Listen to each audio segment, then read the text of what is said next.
Today on the Bandrew Says podcast, we're going to be analyzing the recent YouTube P-score drama and a whole lot more, so go ahead and stick around.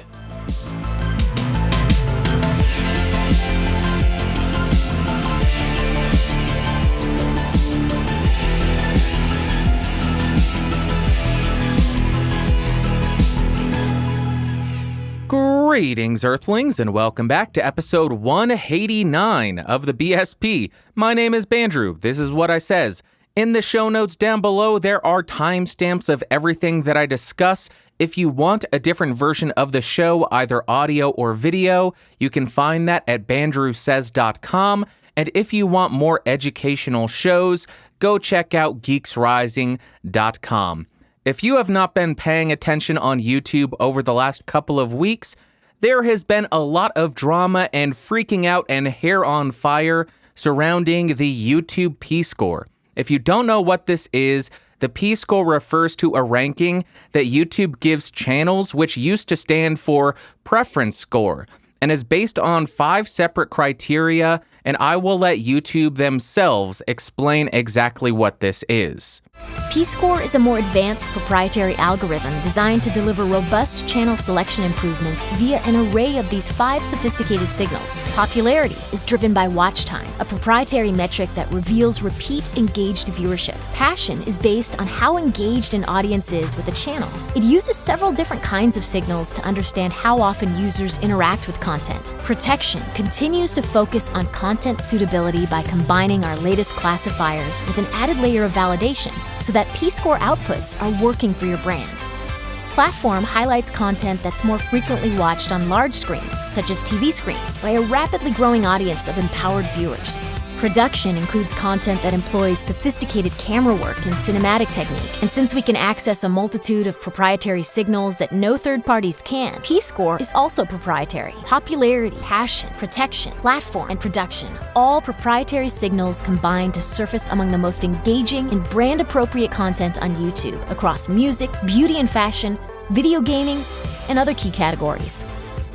And the P-score is updated regularly. So if there's a new star or breakthrough talent that meets brand suitability and other requirements, the P-score will automatically include them as part of Google Preferred the next time content is refreshed, for your brand to stay relevant with audience interests and behavior. I don't know about you, but to me, that certainly sounds like some kind of advertising video.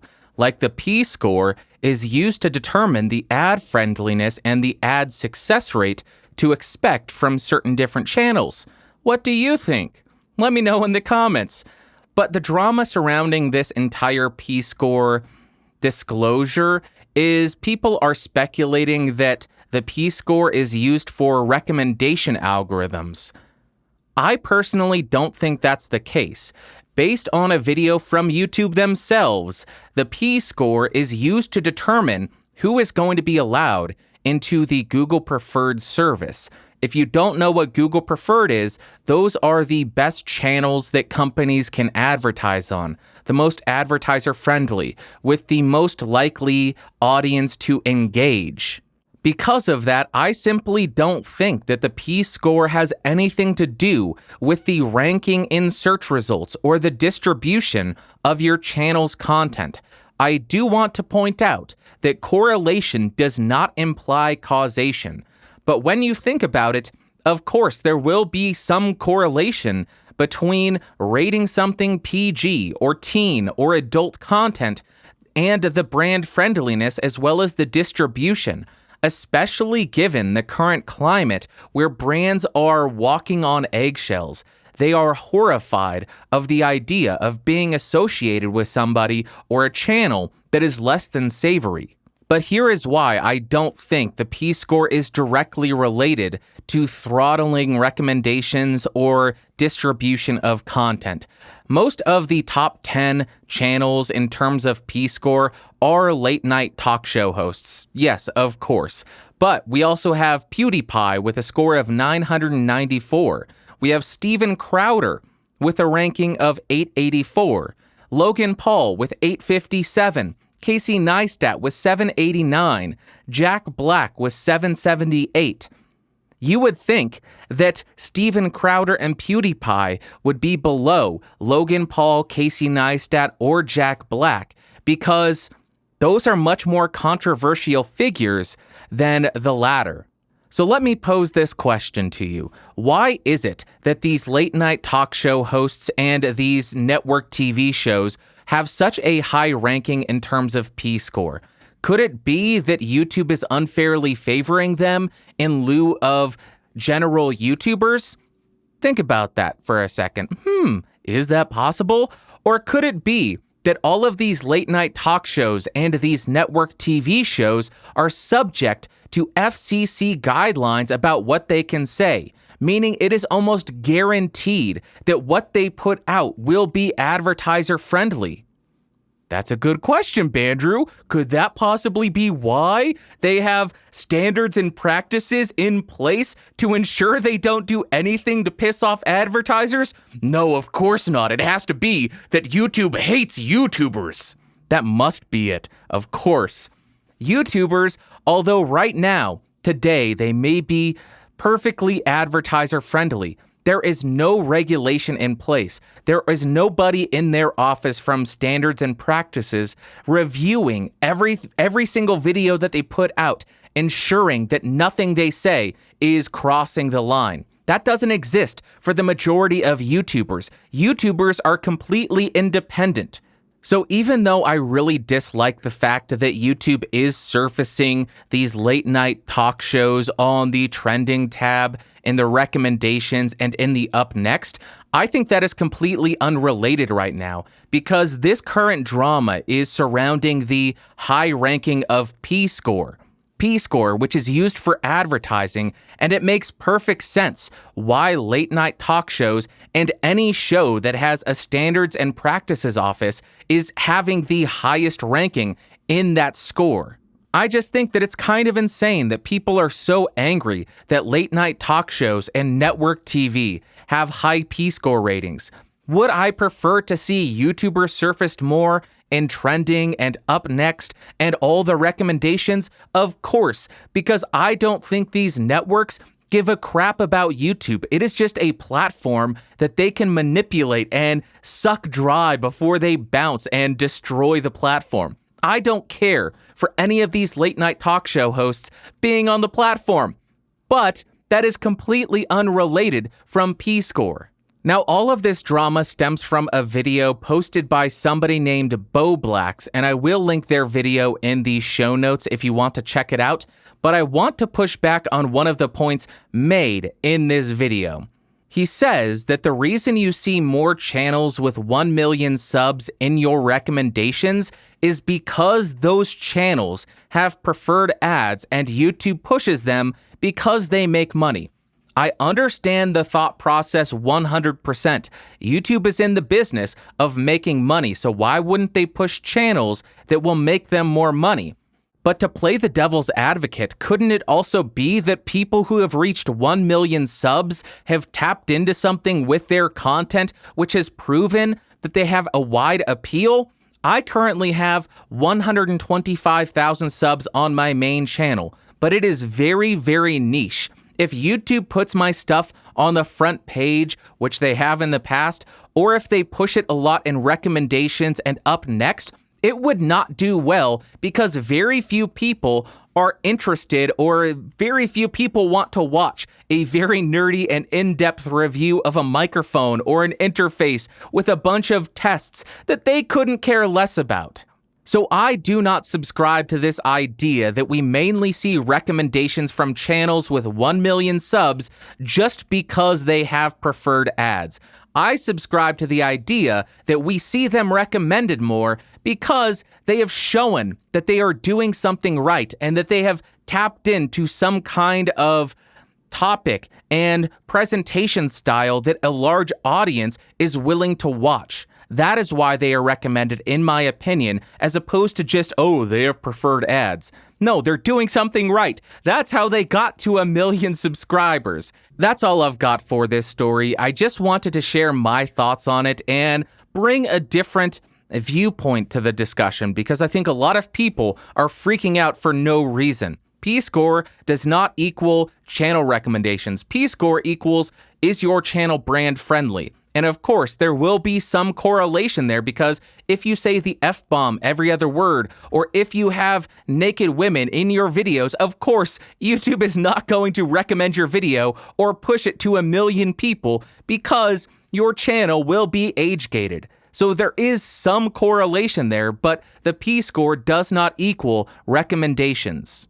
Now, as I mentioned, I will link the original video in the show notes, but I will also link a bunch of other articles and discussions, and I highly recommend checking out the Linus Tech Tips WAN show, where they discuss this topic, because they also share some of their behind-the-scenes analytics, and I am a huge analytics nerd. I love seeing that. I found it fascinating to hear them discuss what a bad year they have been having in terms of views, because I have kind of been thinking, oh, wow, my channel's not been doing the best, but it seems like it may be a widespread thing where tech generally is not doing the best this year, but it could turn around. We just got to keep making good content. So check the links in the show notes if you want to know a little bit more about this or hear some other opinions.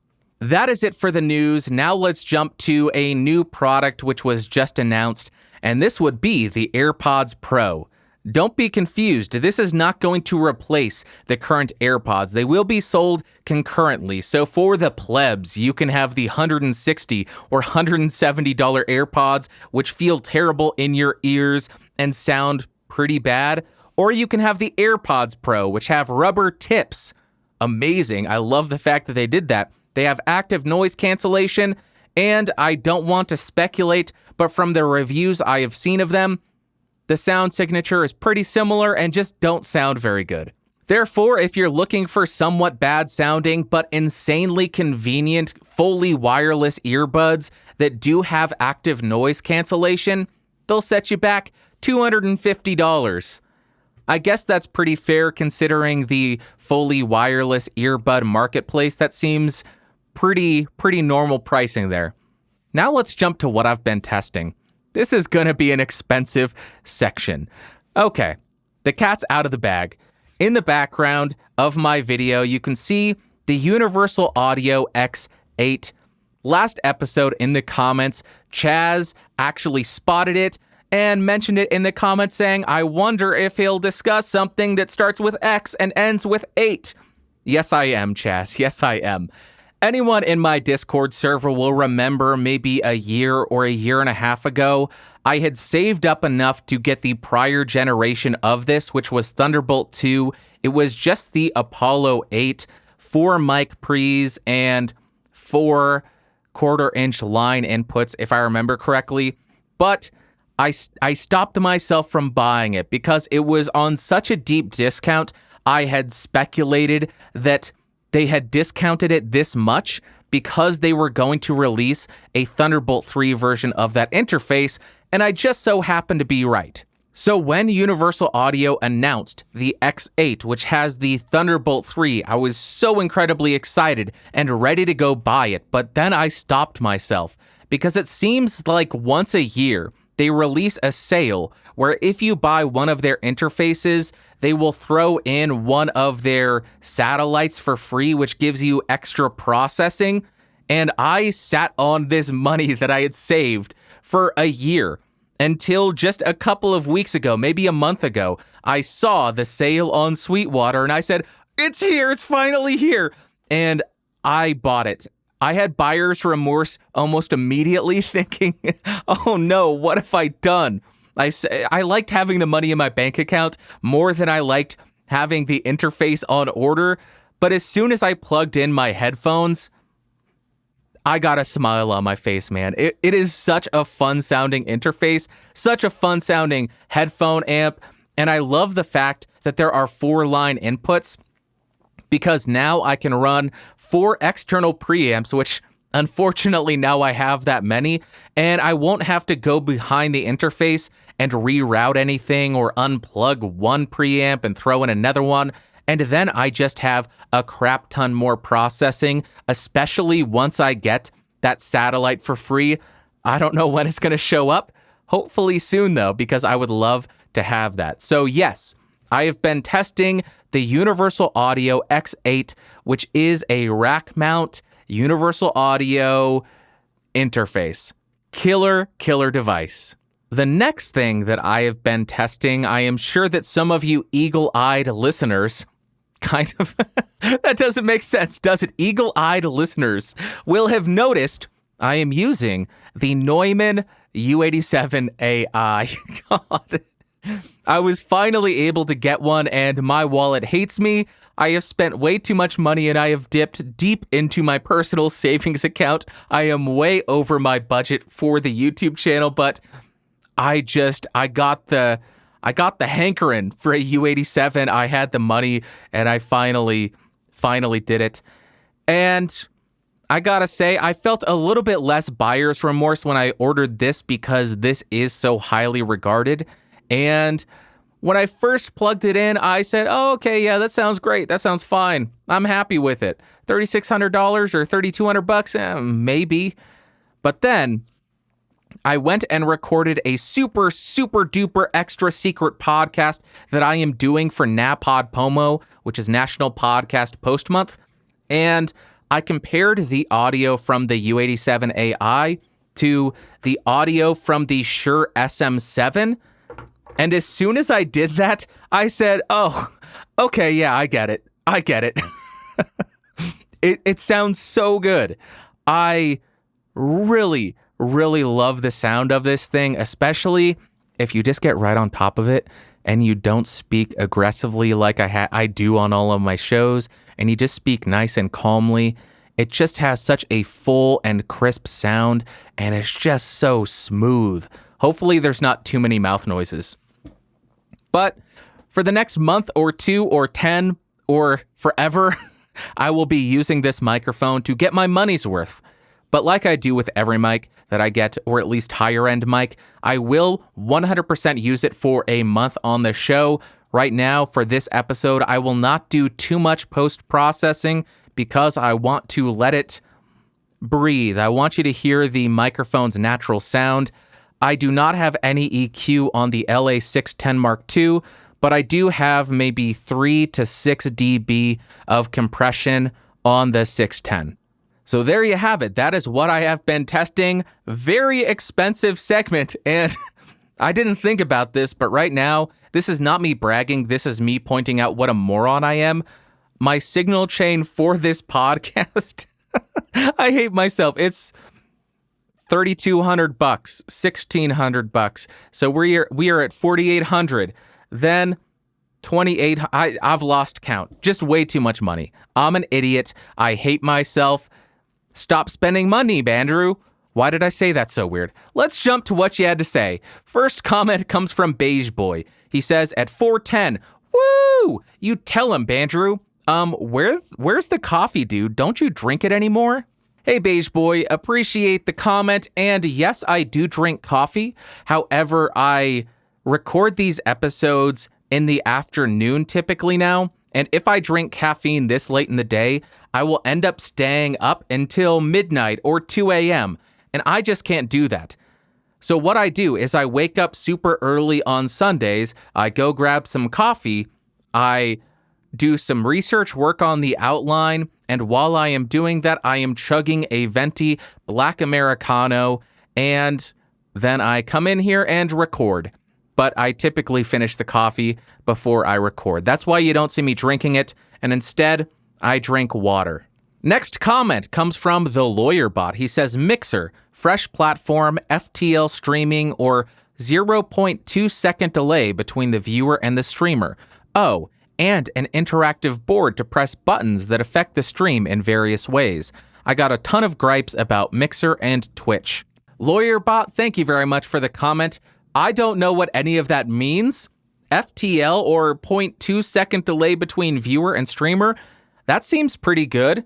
That seems pretty good to me. I think I have seen stream latency similar to that on Twitch. I know Dopeness Monster has a very low latency. When I type in chat, it pops up in his stream almost instantaneously. So I have seen very low latencies on Twitch.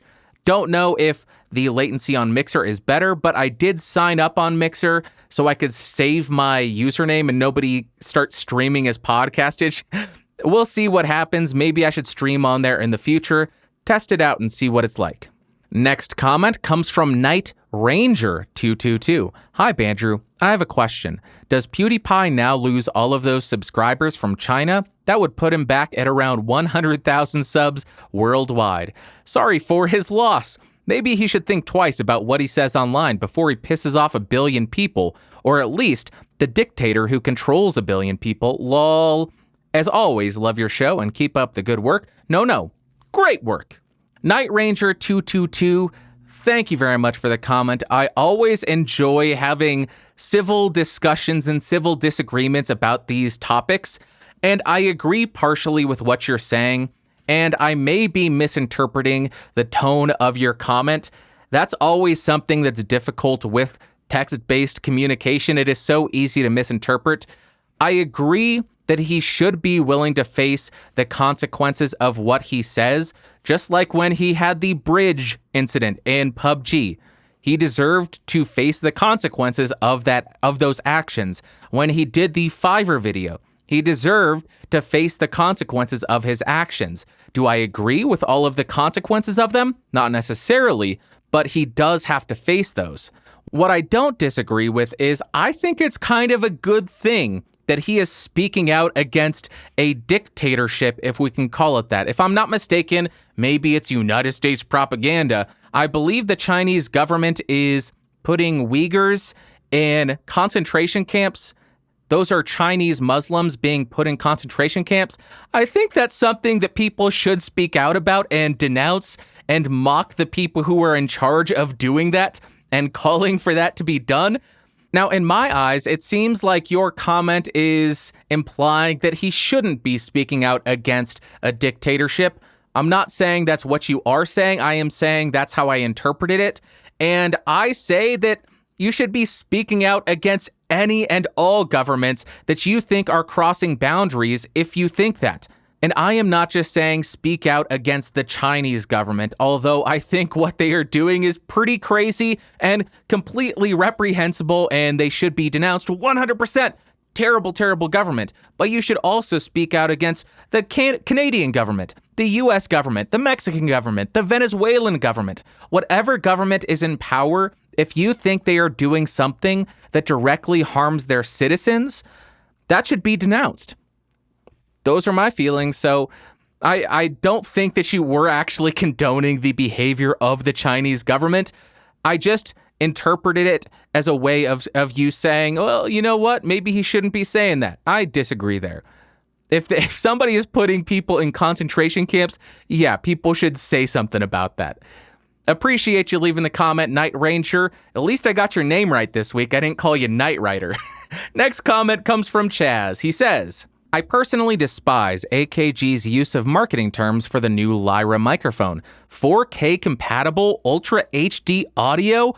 Bullsnot. There is no such thing as incompatibility between video output resolution and audio sampling rate/bit depth. This idea of 192 kilohertz 24-bit being the only 4K compatible audio format is... You may be thinking, I forgot to finish that sentence, but no. Chaz is the one who forgot to finish that sentence. Chaz. I am guessing what he was going to say is this idea is absolute and utter poppycock. Nonsense. Anything that is 48 kilohertz sample rate is compatible with video, 16-bit or 24-bit. I've even seen people use 44.1 kilohertz for video. There is no such thing as an audio sample/bit rate that is only compatible with 4K. Doesn't make sense, doesn't exist. Terrible marketing on AKG's part. They are just trying to prey on people who don't fully understand the audio recording process and they don't understand bit depth or sample rate. They'll just see higher numbers and say, oh, it must be better. It says 4K. I must buy this one. Come on, AKG, you're better than that. Let the microphone speak for itself. Let the microphone's quality speak for itself. Don't throw out this nonsensical marketing crap.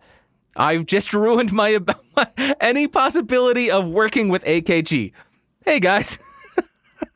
Next comment comes from Gut Punch News. I don't think that your broadcast mic review was good enough. Can you please do it over? I'm surprised it took only 2 days. I'm also surprised it was only 30 minutes of content. You're a rock star. Thank you very much, Gut Punch News. I appreciate ya. At first, when I started reading your comment, I thought, oh no, what have I done wrong to piss off Gut Punch? What did I leave out? What have I done wrong? Then I finished reading it, and I appreciate that. If anybody has not seen my all broadcast mic review video, you can find that at broadcast.mic.reviews, 14 microphones, 1 video. Now let's jump to my favorite part of the show, the Ask Bandrew segment.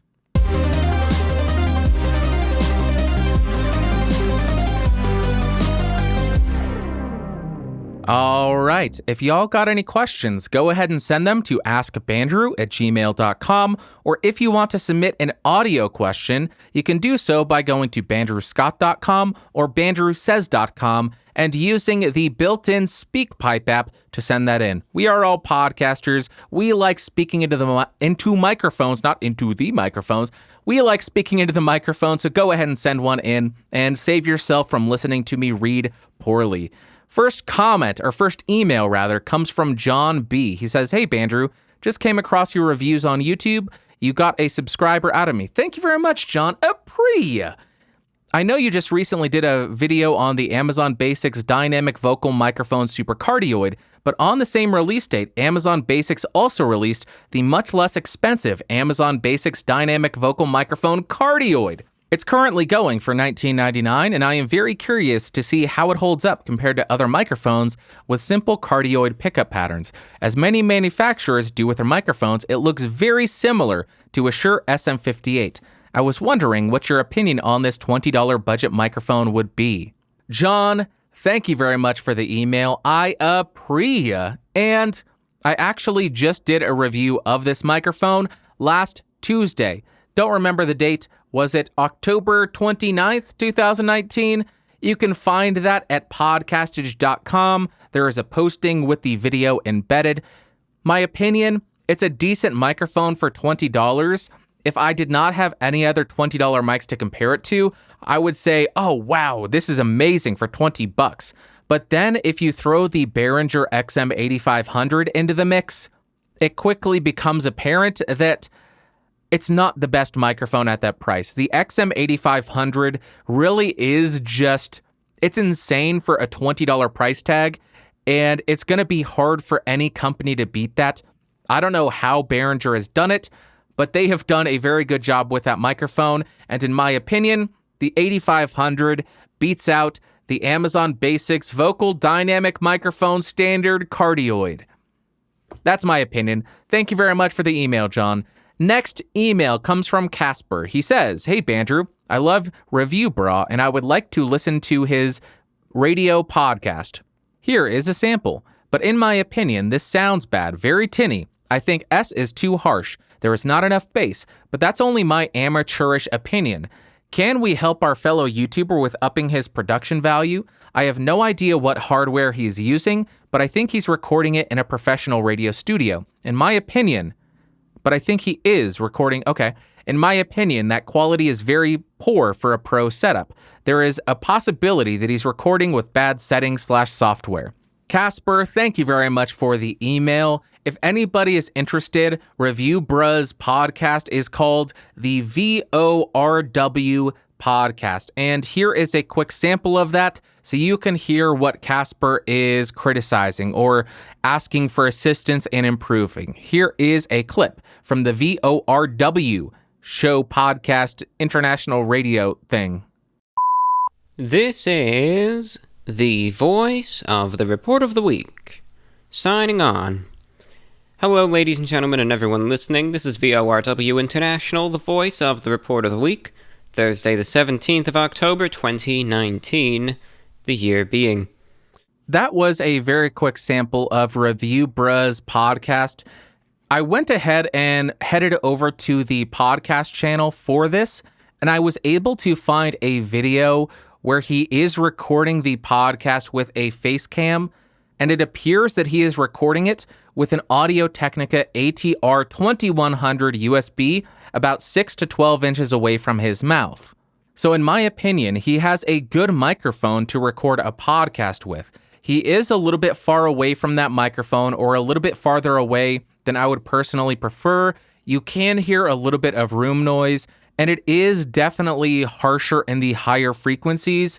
I think he has a similar voice to me, where it is a little bit higher pitched and a little bit abrasive, and he may benefit quite a lot from throwing on a de-esser, getting the microphone a little bit closer to get that really proximity effect, get that proximity effect engaged and offset the higher pitch to his voice. But also the 2100 USB is really boosted in the presence and treble area, and it gives it a more nasally tone compared to other microphones of the same ilk, like the Samson Q2U, which is actually the only other microphone that is built like that sounds different.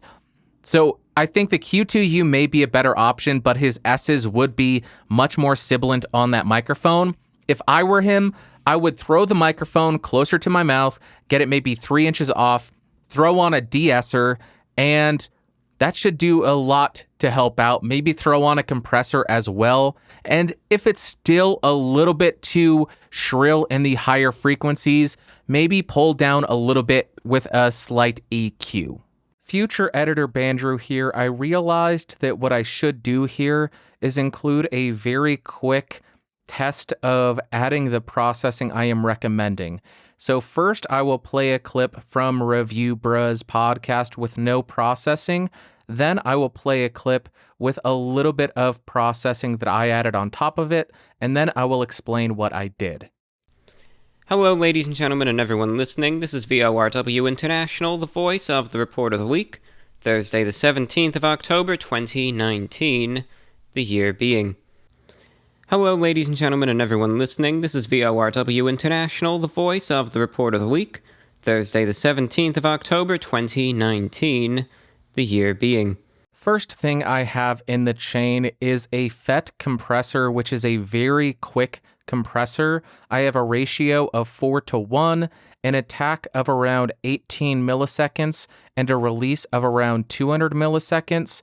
And I just added this to level out his speaking voice because there is a little bit of variance, but also it does tend to beefen up the low end a little bit. Right after the compressor, I threw on the default Logic EQ with a high pass at around 50 Hz. Then I added a 2 dB boost at around 170 Hz to add a bit of warmth and body to his voice. I also heard a little bit of grit to his voice that I wasn't too keen on, so I went ahead and hunted around, and I found that around 2700 Hz is where this treble frequency was. So I cut out 5 decibels at that range, and then I rolled off everything above 11.5 kilohertz because it isn't really necessary, and all it was doing was adding more graininess and nastiness to his recording. Last thing I did was throw on a rather aggressive de-esser to tame some more of those higher frequencies and make it a little bit softer to listen to. And one more time, here is the unprocessed and then the processed version of ReviewBruh's podcast. Hello, ladies and gentlemen, and everyone listening. This is VORW International, the voice of the Report of the Week, Thursday, the 17th of October, 2019, the year being. Hello, ladies and gentlemen, and everyone listening. This is VORW International, the voice of the Report of the Week, Thursday, the 17th of October, 2019, the year being. And that would be my advice for ReviewBruh. What a great channel he has. And I will link his podcast SoundCloud. By the way, hey, ReviewBruh, I recommend getting off SoundCloud. Host your podcast somewhere else. And I will also link the video where you can see him recording his episode. Next email comes from, oh, by the way, Casper, I appreciate. Next email comes from Stefan. Dear Bandrew, what do you think about this idea? You might know someone at Google, YouTube to pass it on to. I don't, just me interjecting here. I don't have any contacts at YouTube. I am in the dark just like every other YouTube creator who uploads and has less than 100 million subs. For YouTube itself, it could be so easy to become a podcast host. Just make the audio of a video directly accessible via a link to the MP3 and offer a channel RSS feed to it using the metadata of the video. If just an MP3 is uploaded, the episode cover art is used and converted to a 16:9 and 1:1 video, and a nice waveform visualization is added. YouTube could sell audio ads and do it like they do with videos, depending on the viewer or listener. The ads will be inserted before you download the MP3 to your podcatcher or listen to it. If on YouTube itself, web app, video ads can be inserted. I think that with the right people and the will to do it, it could take less than 3 months to launch it. Another interesting point would be to break the dominant position of Apple Podcasts as the podcast directory. That would be a disturbing technology shift for a lot of people and companies. Kind regards, Stefan. Stefan, that is a very interesting idea and very interesting proposition. This is actually something that was briefly discussed on the Podcasters Roundtable from a couple of days ago, which I was just on. If you want to see a blog post linking that, you can go to bandrewscott.com. You can check it out there. I think that Google and YouTube could absolutely do this. They certainly have the technology and the know-how and mainly the technological expertise. Not sure if they have the podcasting expertise, but they would be able to accomplish this technologically, and it would disrupt the heck out of the podcast industry. If Google was able to make a similar layout and format as YouTube for their audio player, or just have this on YouTube as a separate section, then I think it could make discovering new shows much easier and keep people listening to podcasts and make them listen to more podcasts because they find stuff that fits into exactly what they are looking for. What they want to listen to, they just don't know exists yet, which is what YouTube does really well. This is something that Ray Ortega talks about a lot. YouTube always helps you find that next channel that you should watch. And if Google could do that, oh boy, that would be really crazy. Of course, I do have to point out, like I always do, that if people would be expecting this to solve the discovery problem, good luck. Look at how many channels there are on YouTube that have 1 or 10 subscribers. A lot of them, the majority of them, I would say. I don't think that YouTube or Google making a podcast distribution platform would solve that issue at all. Now, do I think YouTube will do this? Possibly, but I think it's also important to remember how much Google likes killing off their products. So if they did launch this, initially I would be reluctant to tell people to use it, because just look at Google Hangouts. Look at what else did they kill? Google Plus. Look at their dozen messaging apps that are all dead now. It would be interesting, and I think they could do something new and fresh, but I think it would be important to remember Google's track record with longevity of their products as well. Next email comes from Parker and Bear. He says, "Hi, Bandrew. Love your podcast and the Podcastage channel. I wanted to get your thoughts on mixers. It's been almost 2 years since you reviewed one, and I don't see you do much with them. I'll ask specifically in 3 segments. Are mixers underutilized in podcasting? Most podcasters use the Focusrite 2i2 with a mic, the ATR 2100, or the Blue Yeti. Number 2, are there major flaws to using mixers in general, noise performance, recording limitations? And tres, if you decided to start a new 3-piece band entitled The Syndicates, what would be your mixer of choice for recording a demo? Thanks, Bandrew." Thank you, Parker and Bear. I appreciate. Number 1, I don't think that mixers are underutilized in podcasting because there are a lot of podcasters who do use them. I think that the Rodecaster Pro, such a confusing naming scheme, the Rodecaster Pro, their new mixer thing, is taking a lot of the market away from standalone mixers because it does everything or almost everything that a mixer can do, and it does it much more simplified. So I think that is taking a lot away from the podcaster mixer market. But mixers are still very valuable, and a lot of podcasters use them. So no, I do not think they are underutilized. Number 2, drawbacks to mixers, technical limitations. I don't think there's any inherent benefit for noise performance. Some mixers will be better than interfaces. Some interfaces will be better on mixers, better than mixers. It really comes down to a mixer by mixer basis. Some will be good, some will be bad. But the technical limitation that I don't like that keeps me from using them is the fact that the majority of mixers, of USB mixers, downmix everything to a single stereo track.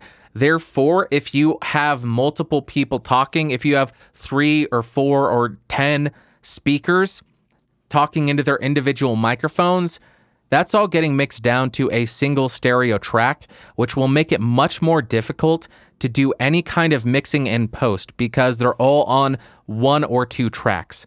That is the main drawback that I think there is for a mixer, and why I don't typically like using them. But I do have some mixers I have to review still.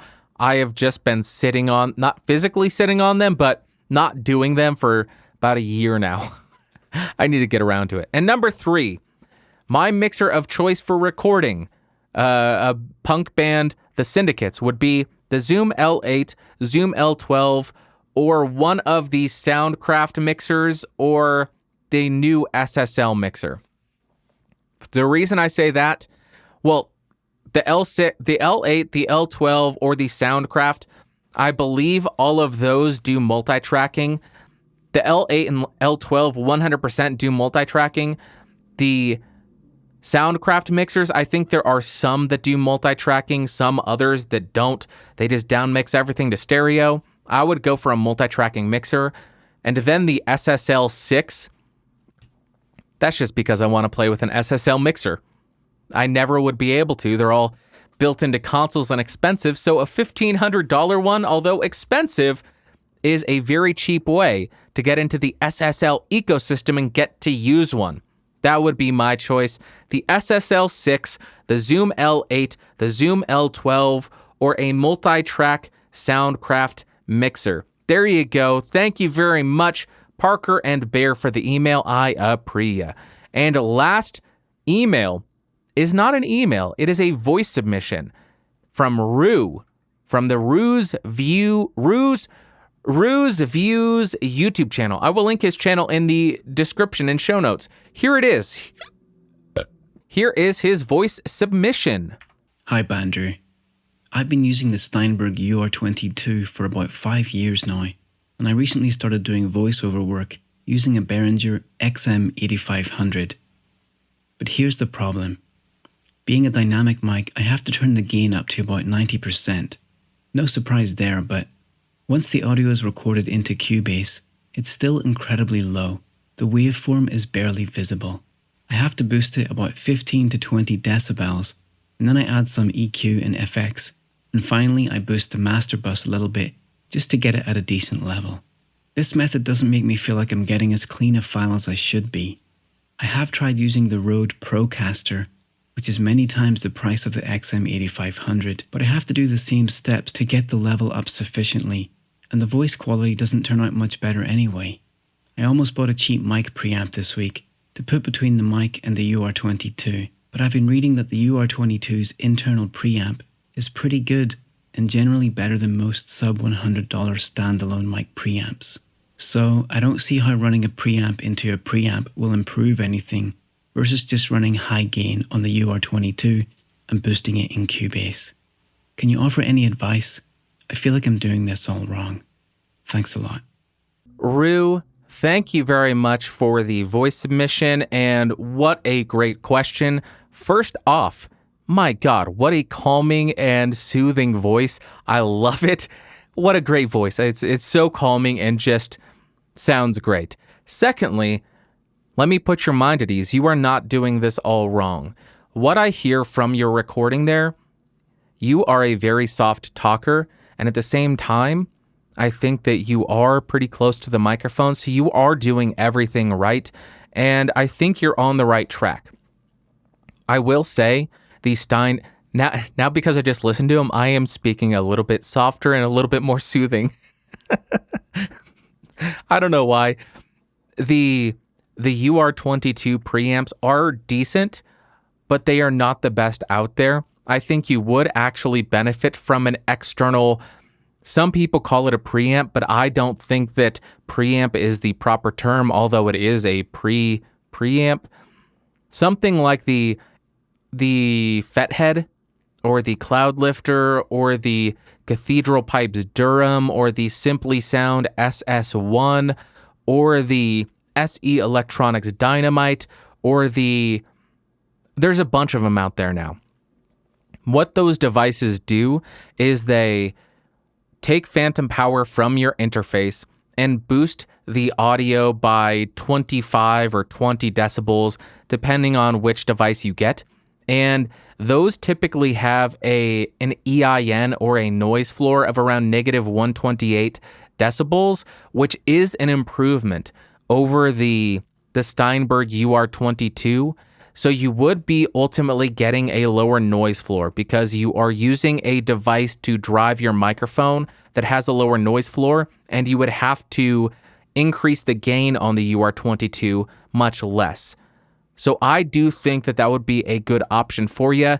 Actually, I will go ahead and record a quick sample right here for you to demonstrate the benefit you could get from picking up a Fethead, because you're in Europe, it sounds like, and I think you can get those for around €70. So here is a quick sample. Okay, right now I am whispering into the Behringer XM8500 about 3 inches off of my mouth, connected to the UR22 Mark II with my gain set just at about 4 o'clock, so around 90%, and this is how it's sounding. I will be quiet so you can hear the noise floor of this microphone with this gain setting.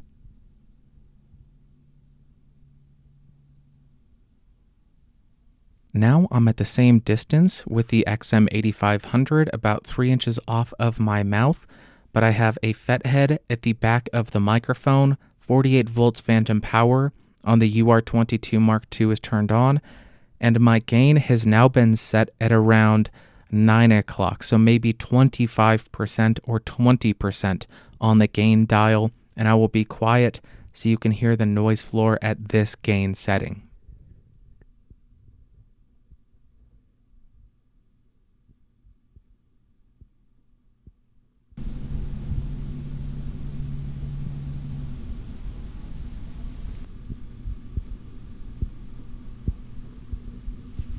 There you have it, Rue. Thank you very much for sending in that voice submission. I appreciate ya, and I hope that helped you out in deciding what you want to do. I don't think if you're going for a standalone preamp like one of those Behringer tube preamps, that's not going to help you. But something that has a lower noise floor like a Fethead or a mic activator, the Cloudlifter, something like that, will ultimately be beneficial to help you get a lower noise floor, because your voice is soothing. It sounds like you're close to the microphone. I don't want to tell you to start screaming into a microphone like me. So there you go. Hope that helps. And that is going to wrap up for this week. Thank you so much for watching. Thank you so much for listening. I appreciate you so much. You are my favorite person in the world. You, yes, you are my favorite person in the whole world. Thank you. All right. Why was that aggressive? If you got any questions, askbandrew@gmail.com. If you enjoyed it, share it with a friend. Want more educational shows? geeksrising.com. And I will talk to you all next week. Thank you for watching. Thank you for listening. Goodbye.